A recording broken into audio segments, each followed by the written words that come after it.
Après l'équinoxe d'automne, lorsque la température de l'eau baisse, les poissons se cachent tous au fond de l'eau et il n'est plus possible de simplement déployer des filets pour attendre qu'ils se jettent dedans. À cette époque, il faut avoir recours à l'aide des cormorans. Quand ils entrent dans l'eau, le monde paisible du fond de la rivière se met soudain à prendre vie.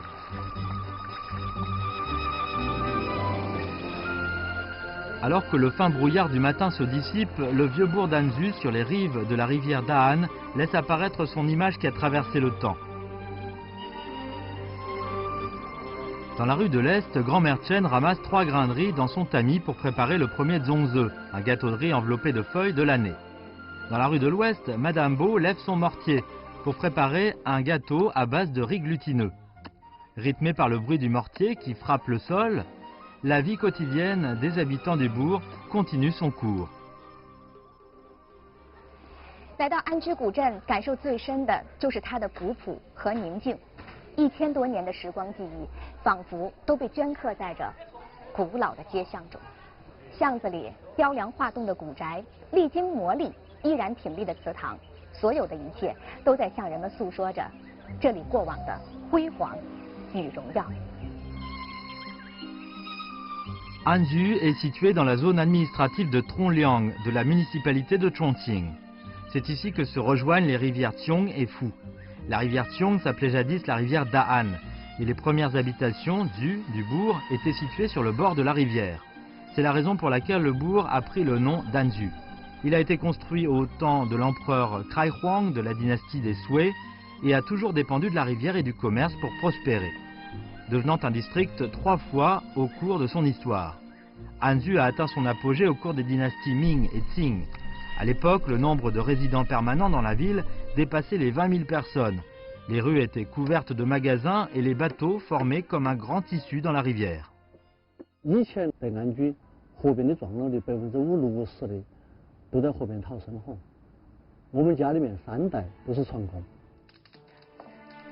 y a un vieux dicton à Anzu. Les bateaux sur la rivière, les cordes solides et les chants des travailleurs qui font trembler l'eau et la montagne. Ce dicton parle de la vision grandiose des ouvriers qui tiraient pour faire passer les bateaux sur les hauts fonds, au son de chants qui résonnaient sur la rivière et dans la montagne. À Anzu, l'eau est peu profonde et il y a beaucoup de hauts fonds. Et à la saison sèche, beaucoup de bateaux s'échouaient sur des hauts fonds, parfois longs d'une quinzaine de lieues.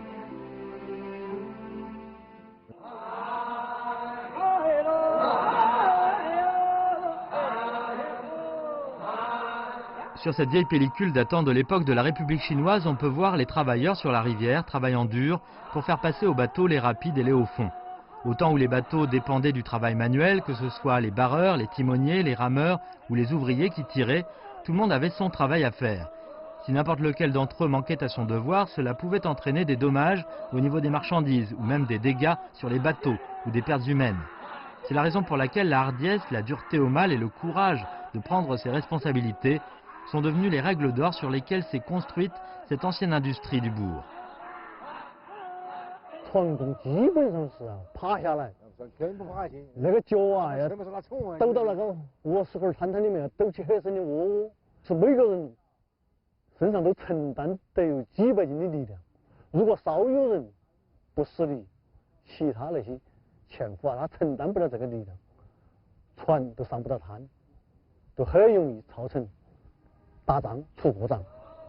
Il y a 30 ans, les navires en acier à moteur ont remplacé les bateaux en bois et leurs rameurs, et les chants si impressionnants des ouvriers qui tiraient les bateaux ont disparu. Mais l'esprit de ces ouvriers, leur courage et leur sens des responsabilités continuent d'être présents dans le sang de leurs descendants. 船工们用嘹亮的号子、坚强的臂膀托起了安居数百年的繁华，也把担当精神根植在了这方水土当中，滋养着一代代的安居人。无论是躬耕于故土，还是行走于天下，安居人都传承着先祖的风骨，用勇于担当的气魄和胸怀，留下了璀璨的一页。 Les routes maritimes prospères ont attiré des visiteurs venus de tout le pays et peu à peu, Anzu s'est transformé d'un embarcadère sur la rivière en une importante place commerciale. Associant des avantages géographiques et une population industrieuse, le bourg s'est enrichi et la population aussi. La vie agréable du bourg a aussi nourri et engendré une production culturelle importante. Au cours des dynasties Ming et Qing, Anzu a produit 23 savants reçus aux plus prestigieux examens impériaux, qui ont fait de grandes œuvres et beaucoup œuvré pour le bien de la population. Pendant sa jeunesse, c'est sur une petite île embrassée par les deux rivières d'ici que Hu Yaochen a appris à lire et à écrire. Le son de ses récitations se mêlant à celui des chants des ouvriers, lui donnant à la fois la sagesse d'un érudit et le cœur d'un travailleur. Sous le règne de l'empereur Diazing des Ming, il a été promu inspecteur général de la province du Henan. C'est là qu'il a rencontré un despote aux crimes sans nombre, un homme avide, sans honte, qui convoitait les femmes et les biens du peuple, qui martyrisait la population sans que personne n'ose se lever contre lui. Il s'agit d'un descendant de la 7e génération de l'empereur Zhu Yuanzhang, le prince Zhu Jianying.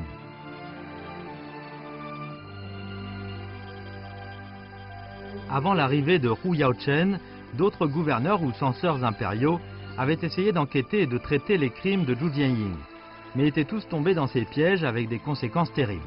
Un censeur impérial qui était passé sur ces terres sans venir lui rendre hommage avait été saisi par Zhu Jianying et fouetté devant la population, recevant une humiliation inimaginable. Pour mettre au jour les crimes d'un despote aussi puissant, avec plus de 10 000 soldats à sa disposition, Hu Yaochen ne risquait pas seulement son poste, mais aussi sa vie. D'abord, Hu Yaochen a fait capturer en secret un haut fonctionnaire de la cour du prince, pour obtenir les preuves de ses crimes. Ensuite, il s'est associé avec les censeurs impériaux pour envoyer une pétition à l'empereur dans laquelle il a listé les 10 plus grands crimes de Zhu Jianying.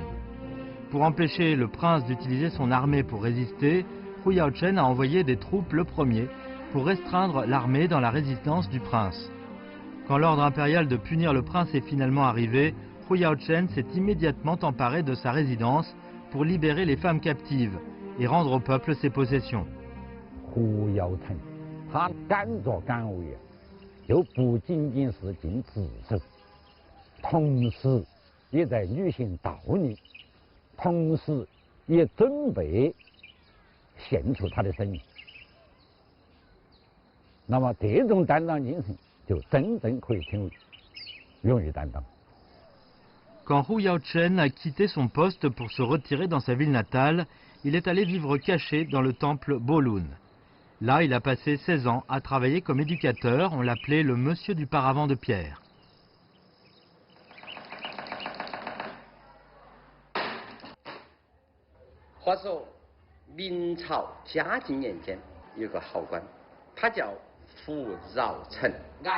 L'histoire du courage de Hu Yaochen pour prendre ses responsabilités a été adaptée en Pingshu, des récitations populaires, et se transmet depuis des générations en générations. Au moment de prendre le thé et d'écouter ces histoires, c'est comme si le courage et le sens des responsabilités de cet homme avaient infusé dans le thé et dans la vie des habitants.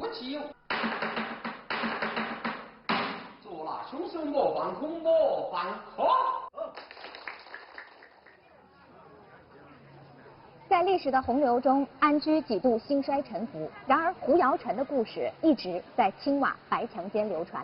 即使是在动荡的战争年代，每到危难时刻，安居人总会挺身而出，续写着勇于担当的传奇。 Pendant les troubles du temps de la République chinoise, le bassin du Sichuan a été le théâtre de nombreuses rivalités entre seigneurs de guerre et le peuple a beaucoup souffert. À Anzu, de nombreux volontaires et hommes de bien n'ont pas abandonné le caractère de leurs ancêtres, le courage de prendre leurs responsabilités et n'ont pas hésité à mettre leur vie en jeu dans leur amour pour la patrie. Un jour de juin 1927, un habitant d'Anzu, Zhou Guogan, est rentré dans sa ville natale en secret, accompagné d'un homme portant des lunettes à monture noire, Monsieur le comptable. Après la défaite de la rébellion de Lushun, le seigneur de guerre Liu Xiang a placé des affiches afin d'offrir 50 000 yuan d'argent de récompense pour la capture de Liu Bochang. À ce moment de danger extrême, Zhou Guogan a mis sa vie en danger pour faire échapper Liu Bochang du siège dans lequel il était prisonnier et lui faire une route de plus de 200 km pour qu'il se réfugie temporairement à Anzu. 当时的情况是相当危险的，要是被逮着，或被旁人告了密，那大家都是要掉脑袋的。 Dans la rue de l'ouest d'Anzu, il y a un petit bâtiment avec un magasin au rez-de-chaussée et une maison au-dessus. Il s'agit de l'endroit le plus élevé du Vieux-Bourg. À l'époque, c'est là que Liu Bochang a vécu un moment. À l'étage, on peut facilement voir si quelque chose se passe dans la rue de l'Ouest ou sur la rivière. Et en cas d'urgence, on peut rapidement descendre jusqu'au magasin pour s'enfuir à travers un passage secret. 墙上原来有一道暗门，推开暗门，里面就是密道。遇到哨兵，手不时，刘伯承就躲进洞里。洞里原来必有水和干粮，在里面多长几天是没有问题的。 Les passages secrets au sein des montagnes ont permis à Liu Bochang d'échapper à de nombreuses fouilles. Mais le danger n'a pas disparu et les ennemis de Liu Bochang ont envoyé de nouveau des soldats et des sentinelles pour bloquer l'embarcadère et le gué d'Anzu. Pour faire échapper Liu Bochang d'Anzu sain et sauf, Zhou Guogan a envoyé un groupe de ses amis pour faire mine d'embarquer à toute vitesse dans un bateau de l'embarcadère afin de s'enfuir en remontant la rivière. Les sentinelles placées sur la rivière en voyant ce vaisseau civil d'aspect suspect se sont toutes lancées à sa poursuite. Mais au moment où les sentinelles inspectaient le grand bateau, Liu Bochang et Zhou Guogan avaient déjà embarqué dans une petite embarcation de pêcheurs et avaient commencé à descendre la rivière pour se cacher parmi les fleurs de lotus. Plus de 20 jours plus tard, Liu Bochang et Zhou Guogan sont arrivés en sécurité à Nanchang pour participer à l'organisation du très connu soulèvement de Nanchang du 1er août. Un petit passage secret, un frêle bateau de pêcheurs. Ces objets apparemment anodins ont été le véhicule du courage des habitants d'Anzu et sont restés dans l'histoire comme une époque glorieuse pour les précurseurs de la Révolution. Après l'explosion de la guerre contre l'invasion japonaise, une grande partie du territoire chinois est tombée entre les mains de l'ennemi. Et Chongqing est devenue une ville centrale à l'arrière du front pour la résistance contre l'invasion. Anzu est aussi devenu un lieu de refuge pour la population. À la fin de 1938, l'école centrale d'officiers pour l'armée de terre, anciennement Académie militaire de Huangpu, a été déplacée à Anzu. En apprenant que l'école n'avait pas assez de terrain pour réaliser ses exercices, un notable de la ville, Zhou Zhodong, a passé plusieurs nuits à vider des dizaines de silos de grains de sa famille avant de les offrir en contrepartie à l'école. Beaucoup d'autres habitants du Vieux-Bourg ont à leur tour mis leurs bâtiments et leurs terres à la disposition de l'école. Au cours de la Seconde Guerre mondiale, plus de 100 savants d'Anzu ont abandonné leurs études pour prendre les armes et ont passé les examens pour entrer à l'académie militaire et plus de 1000 personnes sont entrées dans l'armée pour aller servir au front. Le bourg a aussi produit plus d'une dizaine de grands officiers patriotes comme Zhou Weizhen. Dans un moment de grand péril pour le peuple, Anzu est devenue une place clé de par ses contributions en hommes et en matériel. En 1939, le général Feng Yuxiang est venu à Anzu dans la zone de Trongliang pour une inspection. Touché par l'appui de la population et par le sens des responsabilités, le général a écrit un texte dans son émotion.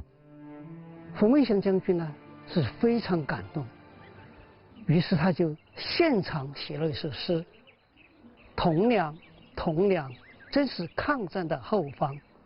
许多爱国青年志士在这里受训后，纷纷走上战场。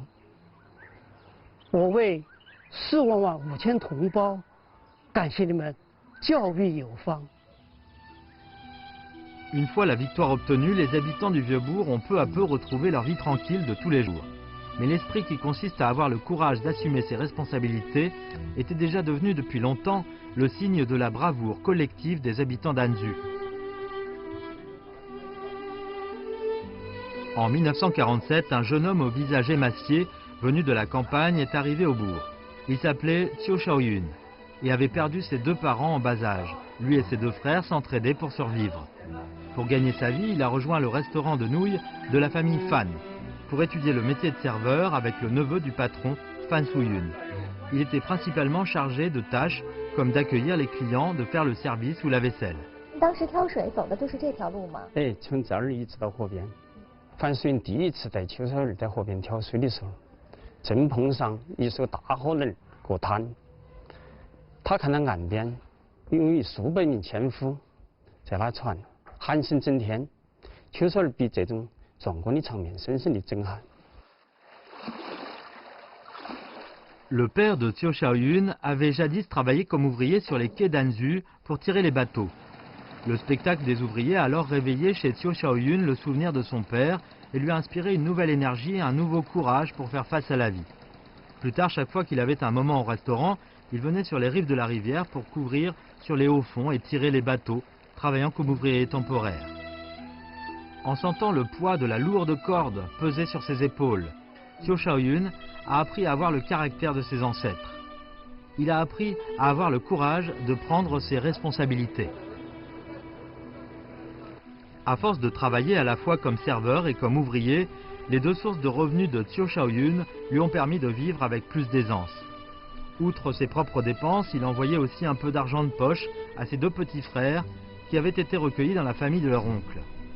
C'est sur les épaules de Xiu Shaoyun que reposait alors la responsabilité d'une famille éclatée. En 1950, la Chine intervient dans la guerre de Corée contre les États-Unis. Xiu Shaoyun devient l'un des volontaires qui ont pénétré en Corée pour prendre part au conflit. En octobre 1952, alors que Xiu Shaoyun a pour mission d'organiser une embuscade sur une hauteur, une bombe incendiaire tombe près de lui et il est touché par une partie des projections incendiaires. 其实身后就有一条水沟，如果在水沟里稍微滚动一下，就可以将他的身上的火全部熄灭。如果他这样做，潜伏部队就会暴露目标。更重要的是要危及500多名志愿战士的生命。 Assumant ses responsabilités de soldat d'embuscade, Xiu Shaoyun est mort sans bouger d'un centimètre. Personne ne peut connaître les souffrances endurées par Xiu Shaoyun quand il est mort brûlé vif, ou comment il a trouvé le courage de supporter un tourment pareil. Mais au milieu des flammes, la silhouette et la volonté de faire de ce jeune soldat ne seront jamais oubliées. 如果一个国家一个民族有这样的一些以身许国、以身报国的人，就会无往而不胜，就会致力于世界民族之名。 Au nom d'un esprit de responsabilité qu'il valorisait plus que sa propre vie, Xiu Shaoyun a apporté honneur à son pays et à sa ville natale. Les anciens de sa région natale ont aussi été fiers de lui, et les terres sur lesquelles il a grandi ont été honorées du nom de lieu de naissance de Shaoyun. Après plus de 60 ans, le vacarme des canons s'est tu. Le vieux bourg est baigné dans la lumière d'une nouvelle époque et a retrouvé sa vie simple et paisible. Mais même alors qu'ils vivent dans une ère de paix, l'esprit des habitants d'Anzhu, leur courage et leur sens des responsabilités continuent de laisser voir leur brillance. Un hiver de l'an 2000, il y avait un brouillard très dense sur la rivière Xiong. On ne pouvait presque rien voir. Tout à coup, un son immense a brisé le silence qui régnait à la surface de la rivière. Un navire de voyageurs a percuté un vaisseau de transport de marchandises. Le navire de voyageurs s'est renversé et les 23 personnes à bord sont toutes tombées à l'eau. En un instant, l'air s'est mis à résonner des battements des bras dans l'eau et des bruits de sanglots. À ce moment-là, Zhang Yi, un habitant d'Anzhu qui avait quitté l'armée pour retourner à la vie civile, et sa tante sont aussi tombés du navire de voyageurs. Alors que Zhang Yi venait à peine de sortir la tête de l'eau, il avait déjà agrippé par plusieurs personnes. 因为我当时身穿军装，周围的群众可能是出于对军人的一种依赖，几个人下意识地扑过来就把我给抓住了。 Zhang Yi a passé toute son enfance près de la rivière. Il est très à l'aise avec l'eau. Il s'est tout de suite aperçu que tous ces gens accrochés à lui ne savaient pas nager. À ce moment-là, la situation était très confuse et Zhang Yi n'a pas eu le temps de réfléchir. Il a simplement pris une grande respiration pour plonger sous l'eau et commencer à sauver les gens autour de lui.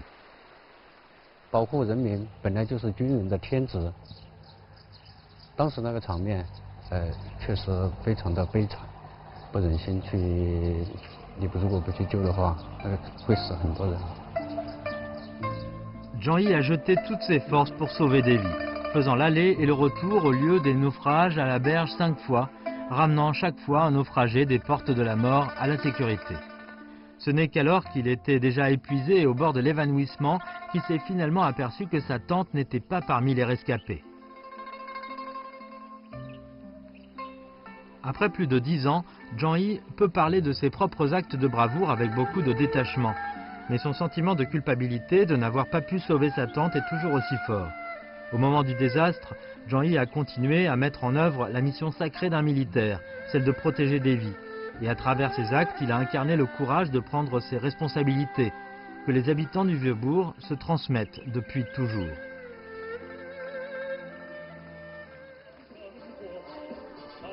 Aujourd'hui, grâce à la protection du Vieux-Bourg et au développement du tourisme, le petit bourg paisible a retrouvé une activité florissante. De nombreuses coutumes traditionnelles, de nombreux artisanats d'excellence ont retrouvé leur place au sein de la vie des habitants. Certaines des vieilles constructions ravagées par le temps ont aussi commencé à être restaurées, les unes après les autres, et tous les vieux temples et vieilles maisons qui ont été témoins de l'ancienne gloire du bourg ont retrouvé leur splendeur du passé. Le palais des corporations du Roubaix et du Hunan est désormais le bâtiment le plus animé du Vieux-Bourg. Sur la scène, on y joue avec un talent rare de l'opéra du Sichuan. Le vieil homme qui fait une démonstration de la technique théâtrale du changement de visage s'appelle Huang Tingyan. Il est né au village et rien ne semble difficile pour lui.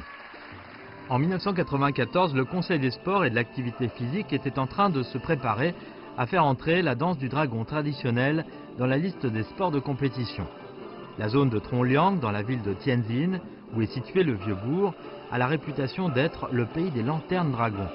Et de ce fait, le Conseil des sports a décidé de charger Trongliang de s'occuper de créer des standards pour la compétition et de mettre au point toutes les structures. Il s'agissait là d'un travail que personne n'avait réalisé auparavant, et c'était difficile pour le Conseil des sports de Trongliang de savoir qui pourrait se charger de cette mission.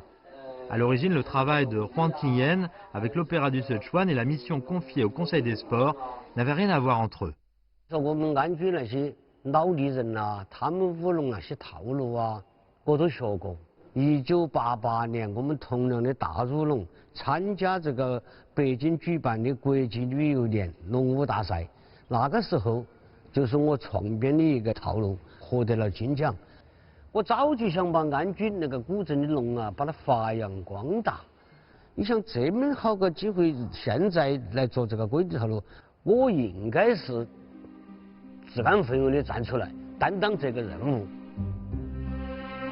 Ce n'est pas difficile de choisir des pas de danse du dragon.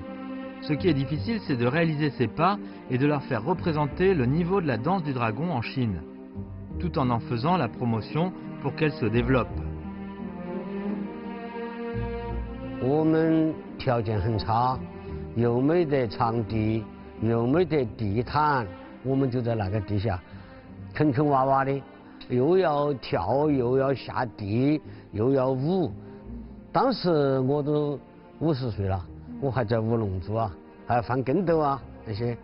Après d'innombrables essais et après avoir changé de plan de nombreuses fois, Huang Tingyan a fini par établir les premiers standards pour les pas de compétition de danse du dragon en Chine.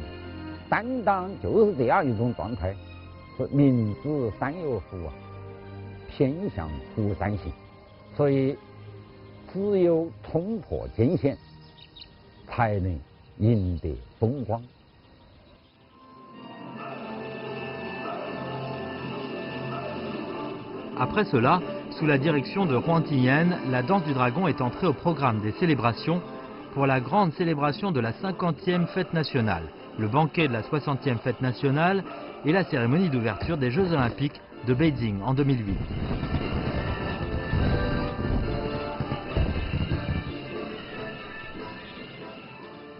Quand Huang Tingyan a pris sa retraite, il est retourné vivre au Vieux-Bourg et a repris son ancienne vie paisible, aimant aller à l'opéra et pêcher. Il y a un an, le Vieux-Bourg d'Anzu a rencontré un problème épineux. On voulait restaurer la tradition perdue depuis longtemps de la danse du dragon d'eau, mais personne ne pouvait plus la danser et on n'a pas eu d'autre choix que de retourner chercher Huang Tingyan pour demander de l'aide au vieil homme. Sans se préoccuper de son vieil âge, Huang a accepté immédiatement et à la tête de ses disciples a commencé à créer des pas, à optimiser les accessoires et après quelques mois, la danse du dragon d'eau et l'ivresse des sens qu'elle produit sont devenues une nouvelle attraction dans le Vieux-Bourg.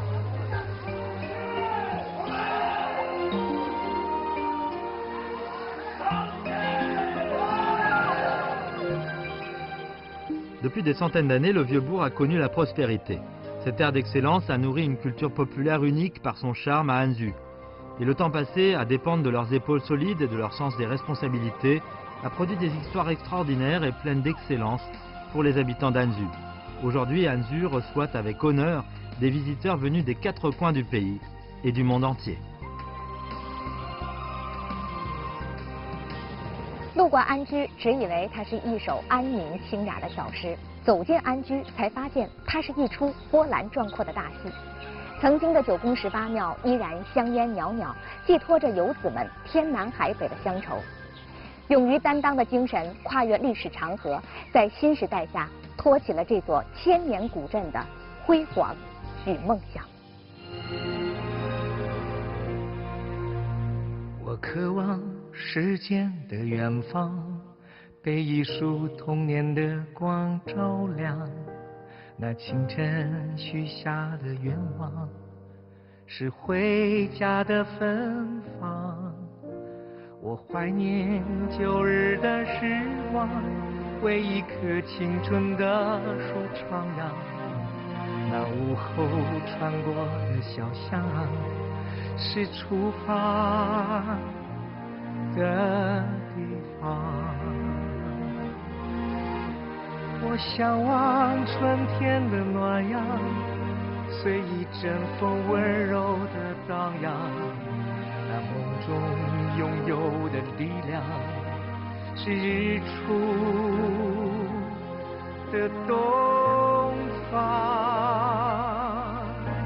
在时间的远方，我看见妈妈的目光，像冬日最美的斜阳，它温暖了我的天堂。在时间的远方，我看见孩子的成长，在心中最软的地方，它呵护了我的情。